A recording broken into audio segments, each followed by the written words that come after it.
안녕하세요. 저는 지난달에 파혼을 하고 이제야 주변이 정돈되어 글을 쓰게 된 30대 후반 여성입니다. 이혼만큼은 아니겠지만 저 나름대로 파혼을 했다는 것에 대한 상실감이 꽤나 큰 상태예요. 글을 쓰게 된 원인도 누구한테 속 편하게 속풀이할 데가 없어서 커뮤니티를 찾다가 라디오를 알게 되었습니다. 저는 이런 불행이 저한테만 일어났다고 생각했거든요.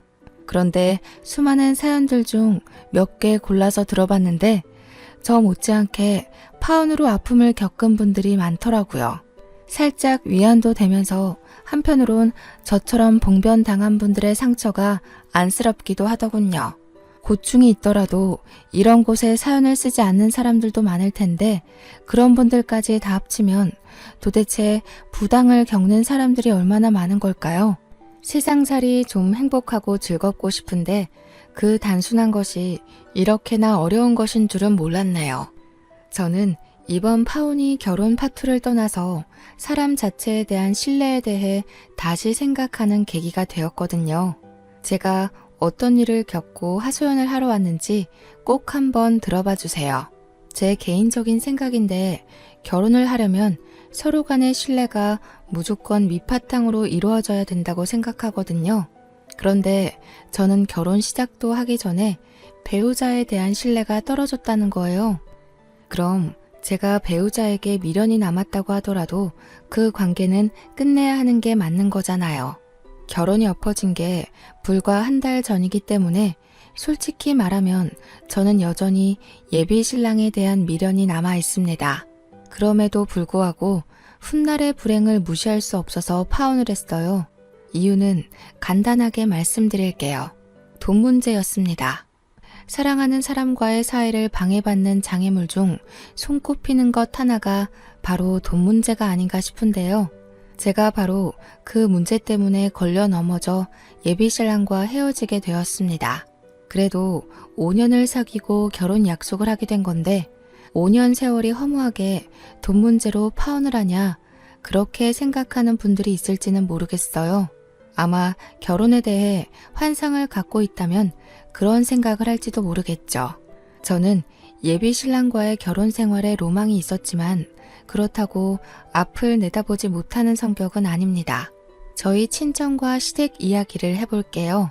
양가 집안은 소득이 비슷한 수준이었습니다. 물론 살고 있는 집 건물은 우리 친정이 좀 더 땅값 높은 곳에 위치했어요. 하지만 예비 신랑이 얘기하는 예비 시댁 소득만 들었을 경우엔 저희 집 형편보다 훨씬 나은 위치에 있어서 그저 예비 시부모가 소소하다고만 생각이 들었습니다. 예비 신랑 말로는 예비 시부모가 소고기 식당을 하고 있다고 했고 매출이 연 10억은 되는 곳이라고 자랑스럽게 말한 적이 있어요.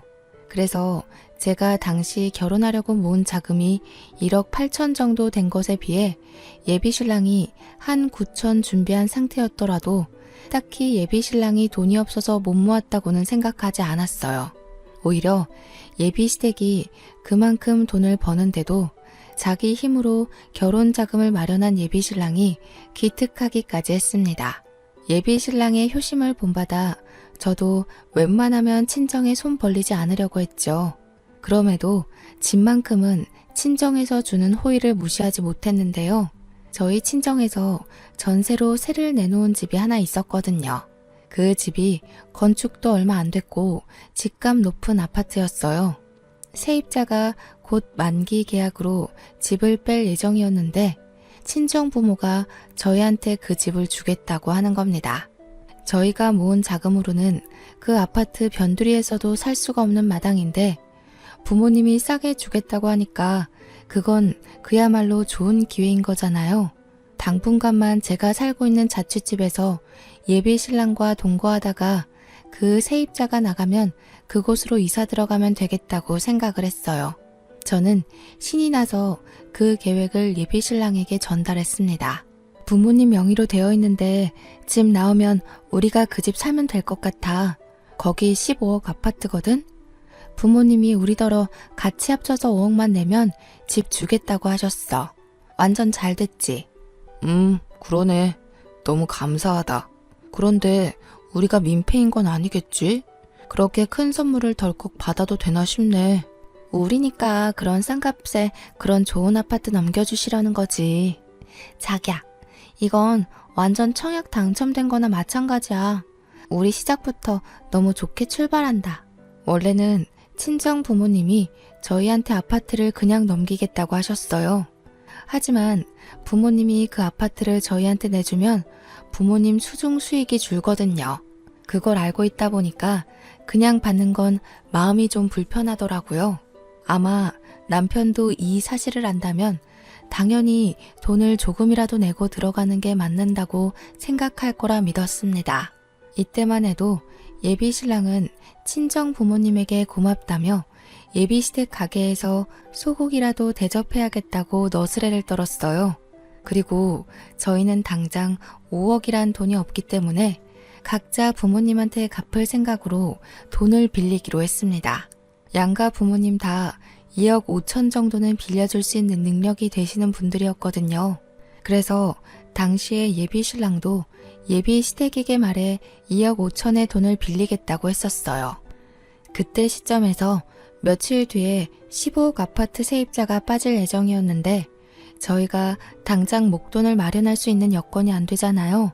이 계획은 서로 부딪히는 의견 없이 수월하게 서로 수용했었습니다. 혼수의 경우는 새 집에 들어가게 되면 새로 구입하기로 했고요.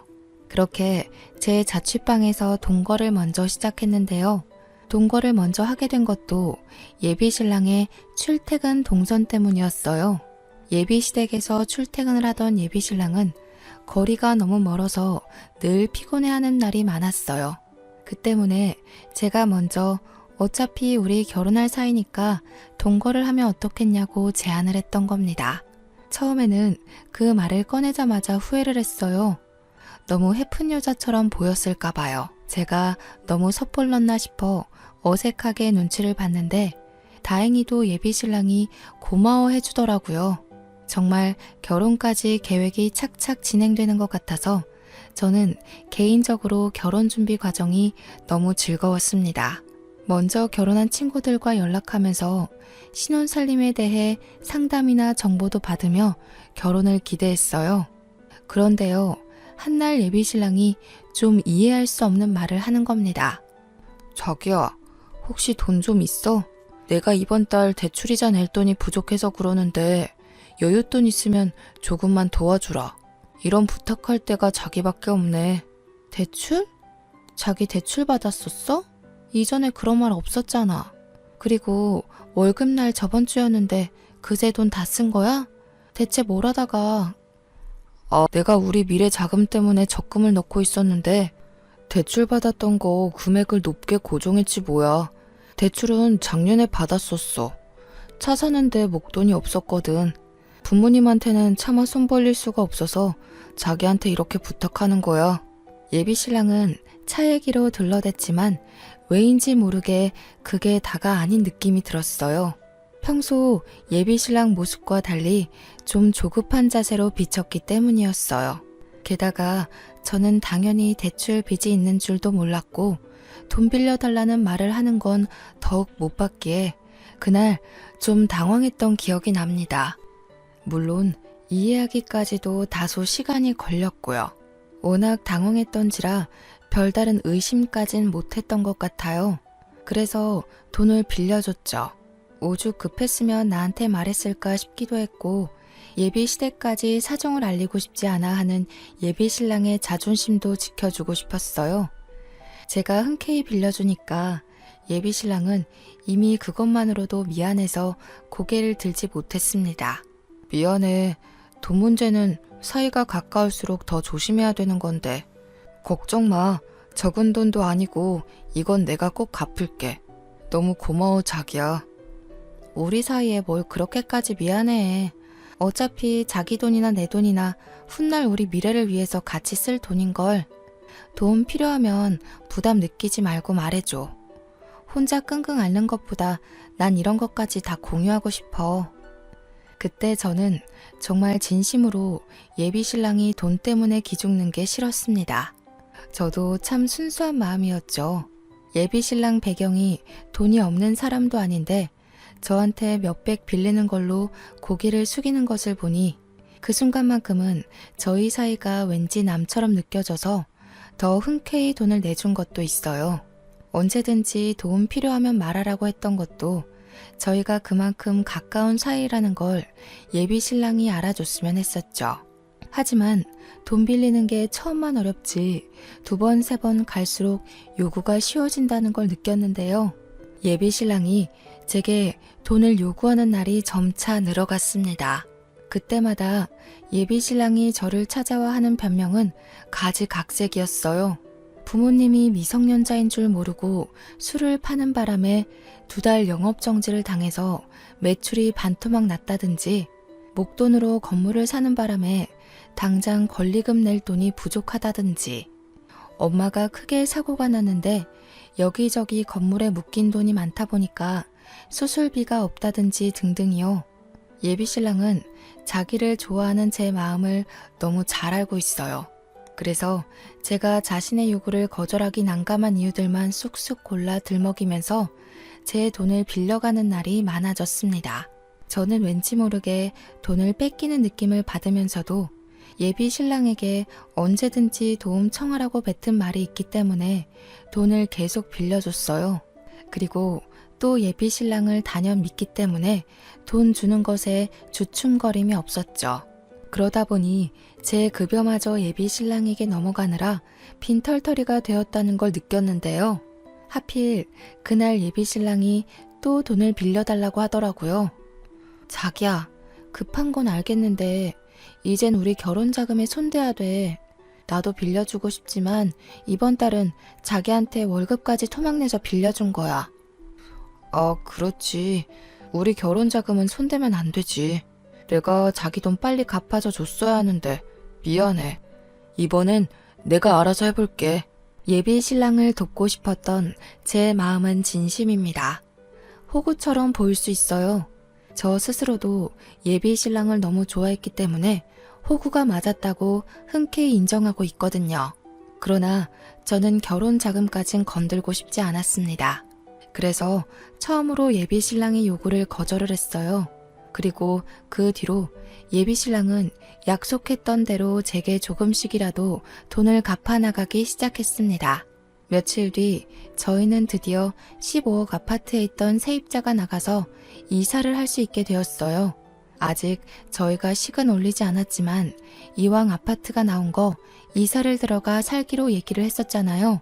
그래서 이전에 우리가 계획했던 대로 각자 양가 어른들에게 2억 5천을 빌려 친정 부모님한테 보증금 주자고 예비 신랑한테 말을 했죠. 그런데 어쩐 일인지 예비 신랑 표정이 그다지 이사를 반기지 않는 얼굴인 겁니다. 괜히 눈치가 보여서 답답했던 마음에 왜 그러냐고 먼저 물어봤어요. 그냥 우리 이 자취집에서 살면 안 될까? 여기도 우리 둘이 살기에 불편하지 않고 이미 이곳에 적응이 돼버려서 굳이 다른 곳에 안 가도 될 것 같은데 가면 또 새 집 적응해야 되고 정신없으니까. 그날 예비 신랑의 의견은 좀 당황스러웠습니다. 당시 제가 신혼집에 대해 언급하던 중이었거든요. 그런데 신혼집으로 자취방이라뇨. 제 자취방은 저 혼자 살려고 구했던 집이기 때문에 겨우 10평인데다가 자가가 아니라서 신혼부부가 오래 살기엔 부적합한 곳이었어요. 저희 여건이 이렇게까지 어려운 게 아닌데 왜 10평짜리 남의 집에서 신혼살림을 해야 하나요? 15억 아파트를 5억에 살 수 있는 찬스가 왔잖아요. 그걸 왜 그냥 버리려고 하는 건지 이해가 안 되었어요.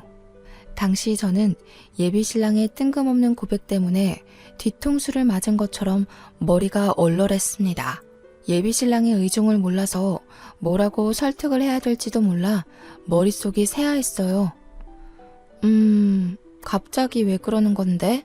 우리 지난번에 15억 아파트 가기로 약속했잖아. 여기서는 아이 낳아서 키울 수도 없고 남의 집이라서 물건을 함부로 할 수도 없어. 이렇게 좁은 데서 어떻게 몇 년을 더 살겠어. 도대체 왜 그러는 건데? 이유가 있을 거 아니야. 사실은 부모님한테 돈 빌려달라고 아직 말을 못했어. 솔직히 앞으로도 못할 것 같아. 계속 부모님한테 불효하는 기분이 드는 거 있지. 내가 결혼 자금도 혼자 마련했듯이 독립까지 다 알아서 해내고 싶은데 우리 부모님 요즘 경기 안 좋아서 매출이 예전 같지 않거든. 자기 말 무슨 뜻인지 알아듣겠어. 그래도 우리 신혼집이잖아. 어머님 아버님도 자기 신혼집 때문이라면 흔쾌히 돈 빌려주실 거야. 가게가 적자라도 2억 5천은 있을 거잖아. 수십 년 동안 매출 10억대였다면서 어머님 아버님이 자기 장가갈 때 미천 대준다고 몰래 모아놨을지 어떻게 알아. 우리 집 사정은 내가 잘 알잖아. 적자난 게 생각보다 많이 커서 모아둔 돈도 거의 다 날렸어. 여기서 내가 말하는 건 돈이 많고 적고를 따지는 게 아니야. 그냥 부모님한테 부탁해야 하는 내 마음이 불편해서 그래. 저와 예비신랑은 그날 대화를 다 마무리 못하고 결국 어영부영 말을 끝냈습니다. 아무것도 결정되지 않은 상황에서 친정 부모한테 연락이 왔는데 예비신랑의 입장 때문에 아파트 입주를 못할 수도 있다는 말을 못하겠는 거예요. 또 저는 예비신랑 생각과 달라서 신혼살림을 그곳에서 시작하고 싶었거든요. 부모님께 어떤 대답도 솔직하게 전하기가 좀 그래서 일단은 직장 시기가 바빠 한 달만 이사를 미루기로 했다고만 했습니다. 그리고 제가 생각한 방편은 예비시댁에 찾아가 대화를 나눠보는 것이었어요. 예비신랑이 알면 못 가게 할 게 뻔할 테니 몰래 연차를 내서 차를 몰고 예비시댁을 가야만 했습니다. 예비시댁은 한 번밖에 안 가봤지만 제가 지리를 잘 외우는 탓에 쉽게 찾아갈 수 있었어요. 그리고 웃기게도 저는 바로 그날에 파혼을 결심하게 되었죠. 예비시댁 가게가 11시에 오픈을 한다는 말을 들은 적이 있어서 일부러 그 시간 전에 찾아갔습니다. 제가 연락도 없이 찾아갔더니 예비시댁이 깜짝 놀라다가도 저를 반겨주더라고요. 저는 예비시댁의 환대를 받으며 아침상 대신 차 한 잔을 대접받았습니다. 이 먼 길을 어쩐 일로 왔을까? 연락도 없이 와서 놀랐네. 그런데 혼자 온 거니? 우리 아들은 같이 안 왔고? 네, 어머님. 제가 여기 찾아온 건 비밀로 해주셨으면 해요. 그이가 마음이 여리잖아요. 어머님 아버님께 꼭 해야 하는 말을 못하는 것 같아서 제가 대신 전하려고 찾아왔어요. 연락도 없이 온 건 정말 죄송해요. 아니다, 아니야. 우리 사이에 죄송할 게 뭐가 있니? 이제 가족이 될 사이인데 아무 때나 방문하면 어때서? 그래, 편하게 말해봐. 뭔데 그러니? 다름이 아니라 저희 친정에서 해주기로 한 신혼집 이야기인데요. 그이한테 전해 들으셨는지는 모르겠어요. 그 아파트가 15억인데 저희 부모님이 5억의 집을 내준다고 하셨거든요. 근데 저희가 모은 돈이 조금 모자라서 각자 부모님께 빌린 후 갚는 걸로 하겠다고 말을 다 맞춰놨는데 갑자기 그이가 안 하겠다고 해서요. 그래서 제가 신뢰를 무릅쓰고 예비신랑을 대신해서 부탁하러 왔다고 솔직하게 얘기를 했습니다. 그런데 사람이 말을 하다 보면 대충 공기 흐름을 눈치챌 수는 있잖아요. 제가 최대한 알아듣기 쉽게 그리고 예의 있게 신경 써서 말을 했는데 내내 분위기가 이상하더라고요. 두 분이서 저를 앞에 두고 대놓고 쑥덕거리는데 제가 확실히 놓치는 부분이 있는 듯한 기분이었습니다. 저는요, 이렇게 말을 하면 당연히 예비 시부모가 아들을 위해 그 정도는 빌려줄 거라고 생각했습니다. 왜냐하면 예비 시부모 가게 매출이 연 10억이면 저희 집 소득보다 높은 편이었거든요. 예비 신랑 말로는 적자 난 지가 두세 달이라고 하는데 두세 달 만에 매년 10억대 매출이 동날 수가 있나요? 그래서 제가 첫 서사를 뱉으면 예비 시부모가 기다렸다는 듯이 알아채고 흔쾌히 부탁을 들어줄 거라 생각했어요. 그런데 제가 본 예비 시부모의 반응은 전혀 제 얘기를 이해 못하는 얼굴이었습니다. 제 얘기가 갑작스러우실 수 있어요. 그이가 부모님께 불효하는 것 같다고 그동안 숨겼으니 이런 제안이 당황스러운 게 당연하죠. 하지만 요즘 집값 비싼 거 아시잖아요. 15억 아파트를 5억에 매매할 수 있다는 건 정말 행운이에요. 저는 저희 부모님께 벌써 말씀드렸어요. 어머님, 아버님만 그이한테 조금 보탬이 돼주시면 안 될까요? 조금 많이 당황스럽긴 하구나. 그런데 아마 아파트 얘기를 미리 해줬다고 해도 그 제안은 우리한테 무리이지 않나 싶어. 우리가 그만한 형편까진 안 돼. 요즘 경기 안 좋아서 장사가 잘 안 된다고 듣긴 했어요. 그래도 어머님, 아버님 장사 수익이 연 10억이었다고 들어서 힘에 부치는 액수는 아닐 거라고 생각했거든요. 힘드시다면 할 수 없네요. 다른 방법을 알아보겠습니다. 저는 예비시댁과 의논을 하러 간 거지 강요를 하러 간 것이 아니기 때문에 길게 대화를 할 생각이 없었습니다. 그런데 예비 시부모가 제 말에 더 크게 놀라더니 손사래를 치더라고요.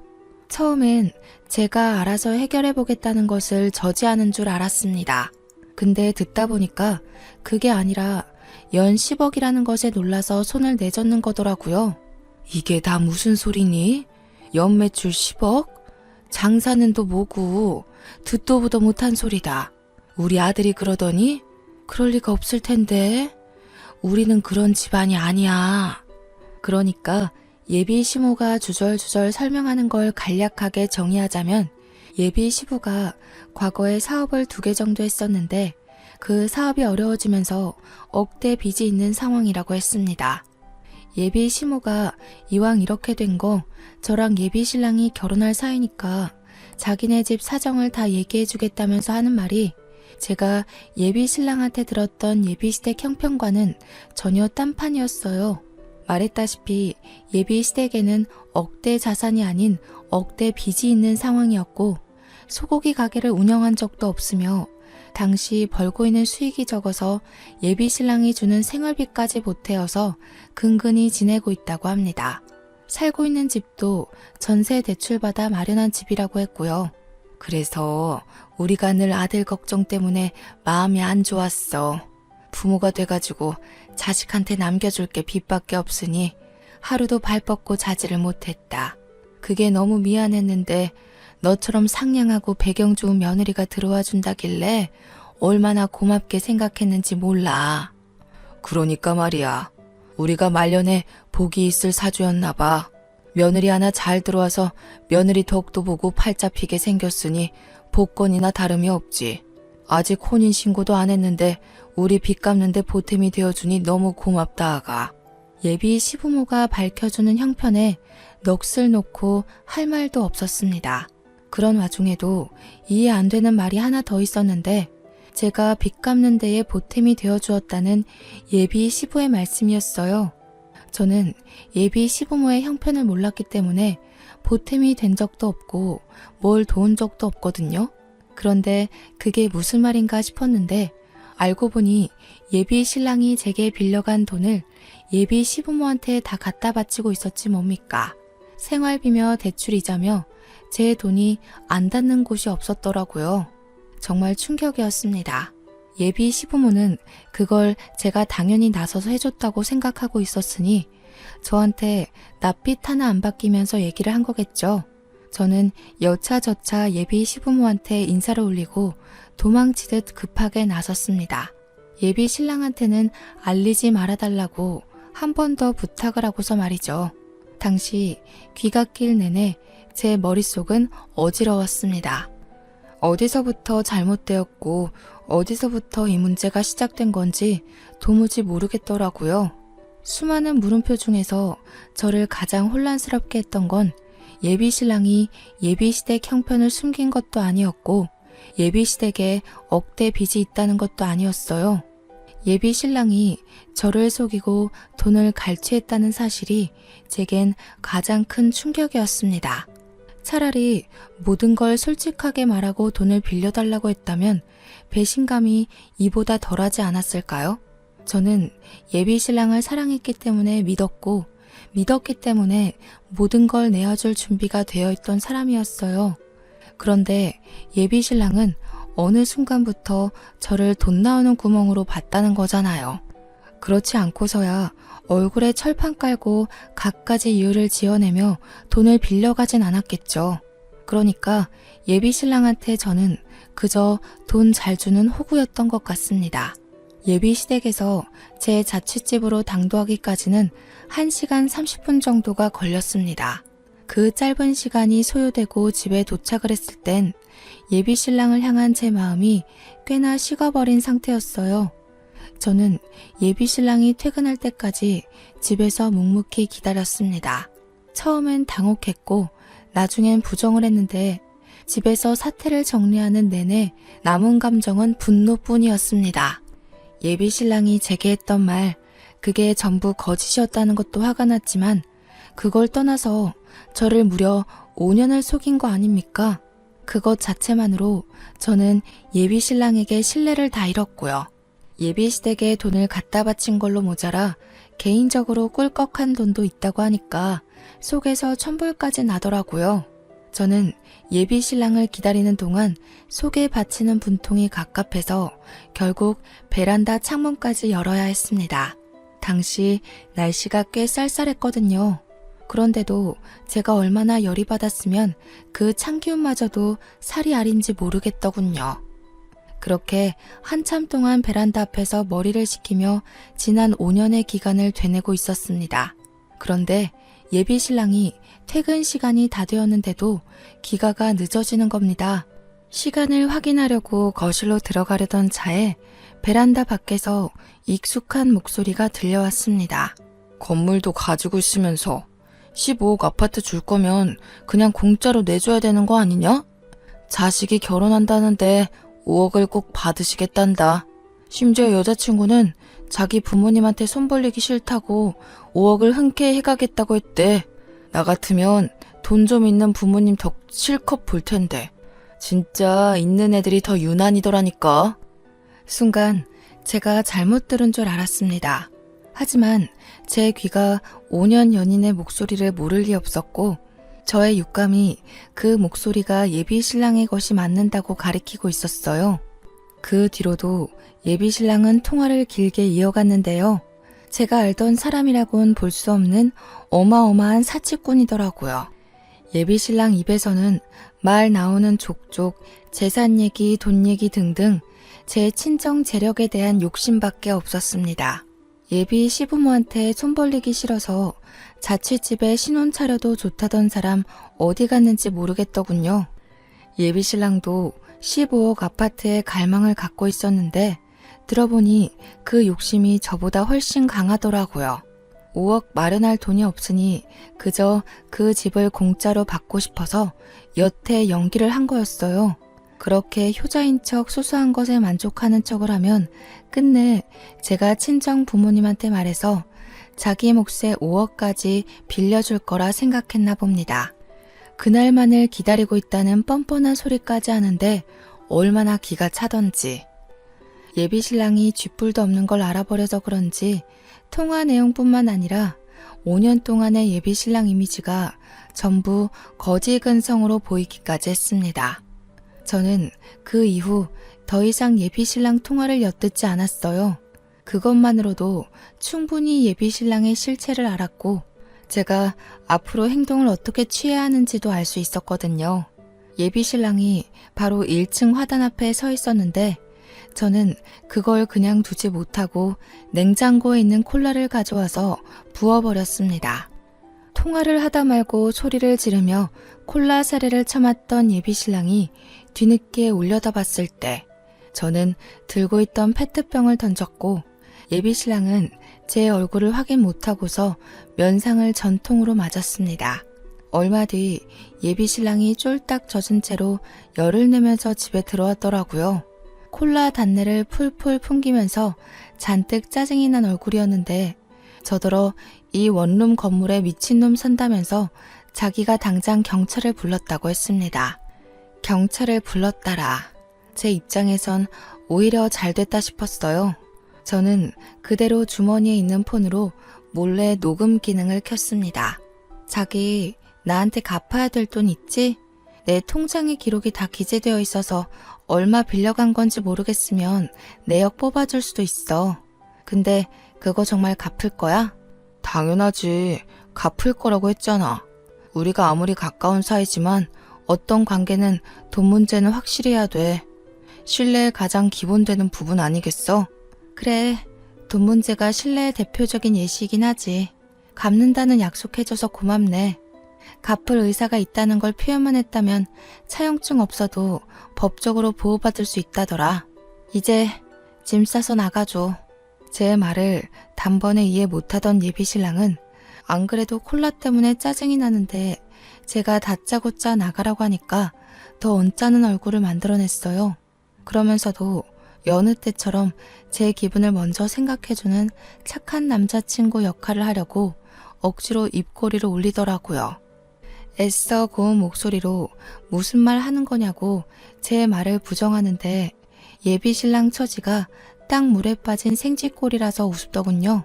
어머님 아버님한테 우리 신혼집 보증금 좀 빌려달라고 부탁했었어. 그런데 2억 5천을 마련할 형편이 안 된다고 하더라. 왜 나한테 거짓말했어? 자기 집안이 소고기 식당 하는 억대 자산가라고? 장난해? 자산이 아니라 억대 빚이던데 대체 이게 어떻게 된 건지 설명 좀 해볼래? 우리 집 갔다 왔었어? 왜 말도 안 하고 멋대로 찾아가?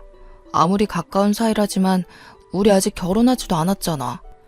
이렇게 말도 없이 찾아가는 건 습격 아니야? 무례한 행동이라고. 무례? 자기가 나한테 말도 안 하고 속여온 5년에 비하면 그건 아무것도 아니지 않아? 우리 친정이 아파트 공짜로 안 주는 게 그렇게 억울했니? 돈 좀 있는 처가댁 덕 보면서 졸부처럼이라도 살아보려고 그랬던 거야? 여태까지 나한테 보였던 마음 중에 진심은 있었어? 정말 자기한테 크게 실망했어. 뭐야?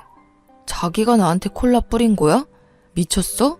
스토커도 아니고 남의 통화를 왜 엿듣고 있었는데? 이 와중에 자기는 그저 콜라 처먹은 게 억울한가 보구나. 그럴 때가 아닐 텐데. 상황 파악도 못하네. 어머님 아버님은 너 이러고 다니는 거 모르시더라. 불효를 저지르는 것 같아서 부모님한테 손을 못 벌리겠다고 했었어? 자기가 말하는 효도는 뭐야? 남의 집 등쳐먹으면서 돈 갖다 바치는 거? 자기가 솔직하게만 말했어도 나 이렇게 끝내진 않았어. 자기는 나랑 우리 부모님을 모욕한 거야. 제게 계속 성난 얼굴을 하고 있던 예비신랑은 제가 파혼을 하겠다고 하자 그제야 당황하면서 제 손을 잡았습니다. 화풀나고 어떻게 된 건지 다 설명하겠다면서 왜 그럴 수밖에 없었는지도 모두 숨김없이 밝히겠다고 저를 살살 구슬리더군요. 예비신랑이 제 얼굴 보고 하는 말을 제가 어떻게 더 믿을 수 있겠습니까? 제 뒤통수에 대고서만 진짜 얼굴을 비추는 사람이잖아요.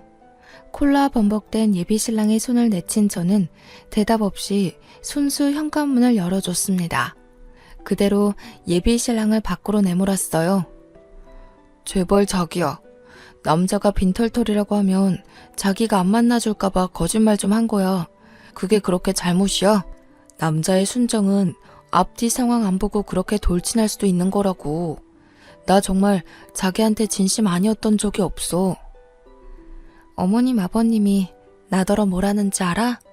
시댁이 거지 형편인데도 흔쾌히 며느리 하겠다고 해줘서 고맙다고 하더라. 나보고 자기네들은 혼수해 줄 돈이 없으니까 돈 많은 우리 부모님한테 잘 말해서 신혼집 공짜로 해달라는 거 있지? 네가 바랬던 것처럼 말이야. 그건 우리 부모님이 뭘 착각해서 그런 거야. 빚 많은 거 숨긴 건 미안해. 그것 때문에 부모님이 헛꿈을 꿔서 그런 거지 절대 너한테 빌붙으려는 의도로 말한 건 아니야. 내가 부모님한테 다 설명해 놓을게. 절대 네 돈 들어가게 하는 일 없게 할게. 응? 다들 그동안 나를 호구로 봤겠구나. 너나 시부모님이나 나한테 당연하게 요구하는 것 보면 정말로 우리 집을 통해서 그 수억대 빚을 해결해 볼 심산이었던 거야. 바보같이 남자의 눈이 먼 나도 잘못이겠지만 그 순수한 마음을 이용한 네가 진짜 개자식이야. 저는 예비신랑의 변명조차 그만 듣고 싶어서 급하게 문을 닫으려고 했습니다. 그런데 예비신랑이 그걸 막아서며 그 사이로 무릎을 꿇어앉는 거 아니겠습니까? 그러면서 하는 말이 정말로 가관이었는데요. 그럼 순순히 파혼할 테니까 이번 달 대출 이자만 빌려달라고 하더라고요. 저 아니면 돈을 구할 데가 없대요. 어떻게 파혼하는 마당에 그런 소리를 할 수가 있는 거죠? 어처구니 없어서 그냥 문 닫으려고 하는데 예비 신랑이 갑자기 자세를 일으켜 제 어깨를 센 힘으로 붙잡았습니다. 좀 전까지는 나름 자기가 지켜온 이미지를 유지하려고 애를 쓰고 있었다면 이제부터는 이게 바로 예비 신랑의 본 얼굴인가 싶을 만큼 낯선 모습을 보였어요. 내가 너한테 쏟은 시간이 얼만데 너한테 나만큼이나 잘해줄 사람 있을 것 같아? 잘 생각해. 네 나이 적은 거 아니고 더 이상 너만 보고 헌신해줄 남자 없어. 여자는 나이 30부터 꺾인다는데 넌 30살도 이미 훌쩍 넘겼잖아. 나랑 끝내면 네 처지 헌신짝이나 다름 없어진다는 거 몰라? 아, 그래. 너는 날 여태 그런 식으로 생각하고 있었구나. 집안 배경은 어느 정도 되는데 나이가 많으니까 적당히 비위만 맞춰주면 재산을 갈취할 수 있을 거라고 생각했던 거지. 처음부터 그런 마음으로 나한테 잘했나 보네. 내가 헌신짝이 되더라도 애초에 구멍난 양말 수준이던 너보다는 멀쩡한 삶을 살겠지. 제가 예비 신랑의 정강이를 냅다 차버렸을 때 예비 신랑이 아파서 소리를 꽥 질렀는데요. 갑자기 저한테 손을 올리더라고요.